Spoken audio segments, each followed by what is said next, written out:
प्यारे साथियों, आप सभी को नमस्कार। स्वागत करता हूं एक बार फिर से आप सभी दोस्तों का अपने YouTube चैनल विपिन मैथ्स पर। साथियों, आज की क्लास में मैं आपको पढ़ाने वाला हूं कंप्लीट मिश्रण और मिश्रण के वो सवाल जो आरपीएफ एसआई 2024 के एग्जाम में पूछे गए हैं।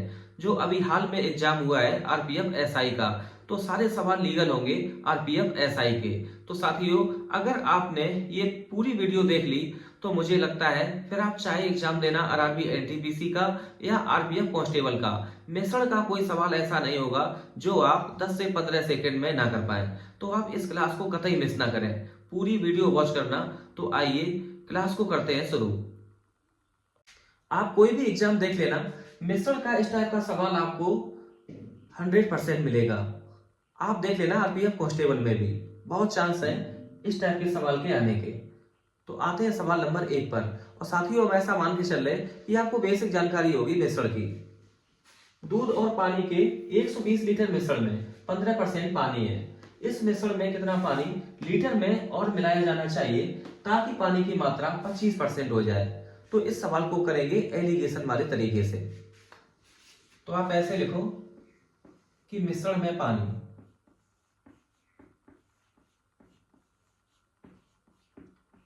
जो चीज और मिलाई जाए, साथियों बस उसी पे फोकस करना है। मिश्रण में पानी है 15%, मिलाया गया शुद्ध पानी,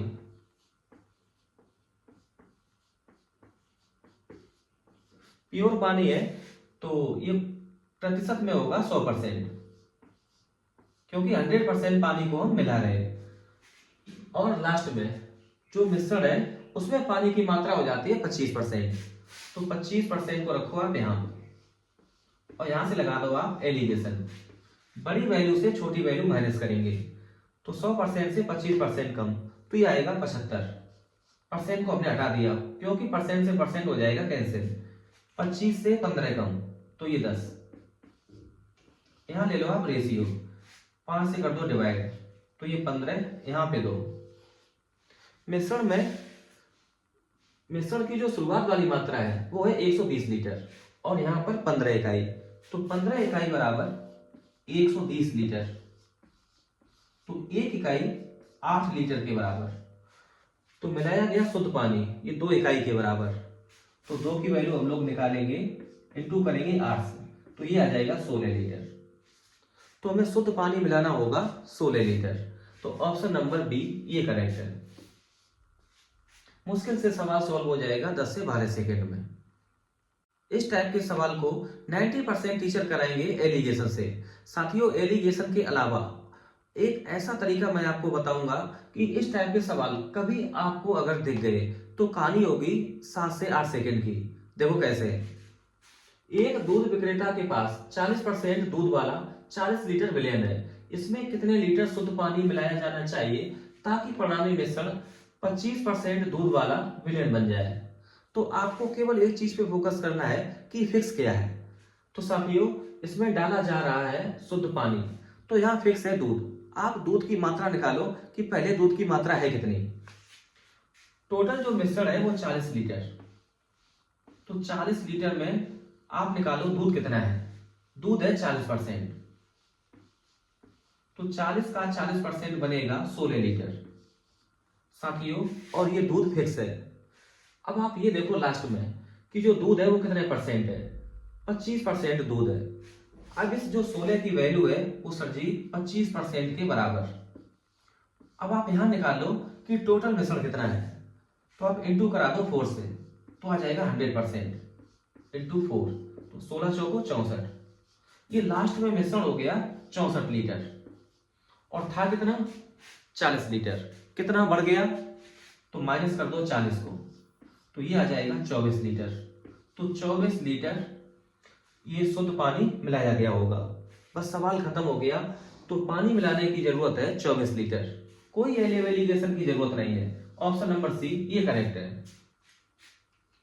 एक सवाल और लिया सेम ऐसे ही।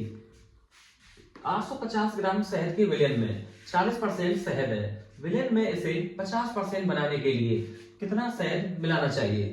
तो आप ऐसे मान लो कि शहद के साथ मिला है पानी। कहना 50% बनाने के लिए कितना शहद मिलाना जरूरी है। तो साथियों यहाँ फिर से पानी, तो पानी की मात्रा निकालते हैं। तो शुरुआत में शहद है 40%, तो पानी होगा 60%। तो पानी की मात्रा 850 का 60%, 60/100। ध्यान रखना, अब आप ये देखो कि लास्ट में पानी की मात्रा कितने परसेंट रह जाती है। जो लास्ट में शहद हो गया 50%, तो पानी रह गया होगा 50%। तो 50% की जो वैल्यू है साथियों, वो है इतने के बराबर, और हमें चाहिए 100%। इंटू कर दो 2 से, तो इंटू 2 हमें इसे करना है सॉल्व। तो आप देख रहे हैं कि 2 जीरो से 2 जीरो कैंसिल, तो 85 इंटू 6 दूनी 12, तो 12 पंचे 60 और 12 अठे 96, 96 में 6 जोड़ेंगे तो 102, 1020 ग्राम। ये लास्ट में मिश्रण की मात्रा है, और हमें पता है कि पहले जो मिश्रण था वो था 850 ग्राम। 850 ग्राम को कर दो यहां से माइनस, तो 0, 12 से 5 कम 7, 9 से 8 कम 1, तो 170 ग्राम मिश्रण बढ़ गया।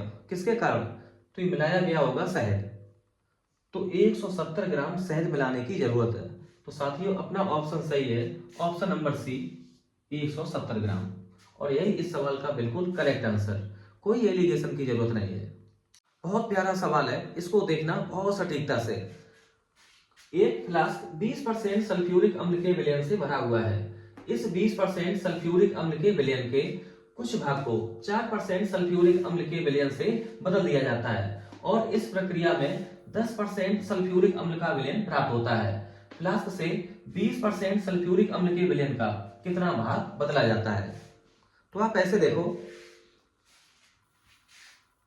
कि 20% सल्फ्यूरिक अम्ल के विलयन से कुछ भाग निकाला जाता है, तो सल्फ्यूरिक अम्ल की मात्रा बाद में भी बनी रहेगी 20%। मतलब शेष मिश्रण में जो सल्फ्यूरिक अम्ल है अभी भी बना रहेगा 20%, केवल मात्रा कम होगी, प्रतिशतता बिल्कुल यही रहेगी 20%। और मिश्रण निकाल लेने के बाद, कुछ मिश्रण निकाल लेने के बाद अब इसमें डाला गया 4% सल्फ्यूरिक अम्ल का विलयन। तो यहां रखो आप, जितना हमने मिश्रण निकाला उतनी मात्रा में हमने डाला है 4% सल्फ्यूरिक अम्ल का विलयन। अब इससे 10% सल्फ्यूरिक अम्ल का विलयन प्राप्त होता है, तो आप 10% रखो यहां। दोनों को मिक्स करने पर ये 10% सल्फ्यूरिक अम्ल का विलयन प्राप्त हो गया। यहां लगा दो आप एलिगेशन, 10 से 4 कम तो ये आएगा 6, और 20 से 10 कम ये आ जाएगा 10। परसेंट हमने नहीं लिखा क्योंकि परसेंट से परसेंट हो जाएगा कैंसिल। अगर हम लोग रेशियो लेंगे तो 2 3 6, 2 पंचे 10, 3 रेशियो 5। ध्यान रखना, जितना हमने मिश्रण निकाला है उतनी मात्रा में 4% सल्फ्यूरिक अम्ल का विलयन हमने मिलाया है, और इसकी मात्रा है 5 इकाई के बराबर। जो टोटल पहले था वही टोटल बाद में है। हमसे पूछा गया 20% सल्फ्यूरिक अम्ल के विलयन का कितना भाग बदला जाता है। तो साथियों 4% सल्फ्यूरिक अम्ल का 5 इकाई विलयन डाला गया है, तो सीधी बात है इतना ही निकाला था। तो 5 निकाला है कितने? 5 3 8, तो 5/8 भाग निकाला था पहले मिश्रण में, और इतना ही हमने 4% सल्फ्यूरिक अम्ल का विलयन मिलाया था। तो अपना करेक्ट आंसर है 5/8 भाग, ऑप्शन नंबर बी ये करेक्ट है। आज की क्लास का 5वां सवाल। एक कैन पूरी तरह से दूध से भरी हुई है। इस कैन में से 6 लीटर दूध निकाला जाता है और उसमें पानी भर दिया जाता है। यह प्रक्रिया 4 बार और दोहराई जाती है। अब कैन में दूध और पानी का अनुपात 32:211 है। कैन का आयतन ज्ञात कीजिए। बहुत बढ़िया सवाल है। तो आप ऐसे देखो कि टोटल अटेम्प्ट हुए हैं 5। लास्ट में दूध और पानी का रेशियो हो गया 32:211। साथियों शुरुआत में पानी नहीं था, पूरा का पूरा दूध था। अब लास्ट में 211 हो गया पानी, तो ये शुरुआत में रहा होगा दूध। तो शुरुआत में दूध की टोटल मात्रा रही होगी 32 में ऐड करेंगे 211, तो ये आ जाएगा 243। और 5 अटेम्प्ट के बाद दूध की मात्रा रह गई 32 के बराबर। अब आपको ध्यान देना है कि टोटल अटेम्प्ट कितने हुए हैं। तो टोटल अटेम्प्ट हुए हैं 5। तो आपको लेना पड़ेगा फिफ्थ रूट, 243 का फिफ्थ रूट और 32 का फिफ्थ रूट। 243 की पावर 1/5, तो यहां से आएगा 3 रेशियो 32 की पावर 1/5, तो यहां से आ जाएगा 2। तो हम पहले अटेम्प्ट में आ जाएंगे कि 3 से 2, तो कितना निकला, 1 इकाई के बराबर। और इस 1 इकाई की जो सवाल में वैल्यू है वो 6 लीटर के बराबर। हमें चाहिए कि कैन का आयतन कितना है। तो साथियों कैन का आयतन होगा 3 इकाई के बराबर। अगर 1 इकाई 6 लीटर के बराबर, तो 3 इकाई हो जाएगा 3 गुणा 6 18 लीटर। या आपसे ऐसे पूछ ले कि शुरुआत में दूध की मात्रा कितनी थी, तो वो 18 लीटर, और जो बर्तन है वो पूरा भरा है दूध से, तो बर्तन का जो आयतन आएगा वो 18 लीटर के बराबर। तो ऑप्शन नंबर ए ये करेक्ट है। अगर इस टाइप का सवाल साथियों कभी भी आपको दिख जाए तो केवल आपको ऐसे ही करना है। दोस्तों बड़ा फेमस सवाल है, जितनी तारीफ करें उतनी कम इस सवाल की। बेहद खूबसूरत सवाल। एक कैन में 2 तरल पदार्थ पी और क्यू का मिश्रण 8:7 के अनुपात में है। यदि मिश्रण का 5 लीटर निकाल लिया जाए और कैन का शेष भाग क्यू से भर दिया जाए, तो पी और क्यू का अनुपात 2:3 हो जाता है। ज्ञात कीजिए कि आरंभ में कैन में कितने लीटर तरल पदार्थ पी था। हमें शुरुआत में पी की मात्रा निकालनी है। तो करो इस सवाल को। आप ऐसे लिखो कि तरल पी और तरल क्यू, शुरुआत में जो रेशियो है वो 8:7। इसकी 5 लीटर मात्रा निकाली गई। मिश्रण निकाला गया है 5 लीटर। ध्यान रखना यहां से यहां तक केवल मात्रा कम होगी, रेशियो बिल्कुल सेम वही रहेगा 8:7। अब इसके बाद करा जितना हमने मिश्रण निकाला है उतनी हमने मात्रा डाली है क्यू की। तो अब जो नया रेशियो हो जाता है पी और क्यू में वो 2:3। तो यहां हमने रखा 2 और यहां 3। ध्यान रखना साथियों, यहां से जो बदल रहा है वो क्यू है, जो फिक्स है वो पी है, क्योंकि हमने यहां से यहां तक पी को नहीं छेड़ा। पी की वैल्यू यहाँ पे 8, यहाँ पे 2, इसको कर लो बराबर। तो 2 को 8 बना सकते इंटू 4 करके, तो यहां भी गुणा करा लो 4 का। अब हम देख रहे हैं कि यहां से यहां तक क्यू है 7 के बराबर, जो हो गया 12 के बराबर। तो कितना बढ़ गया, ये बढ़ गया 5 इकाई।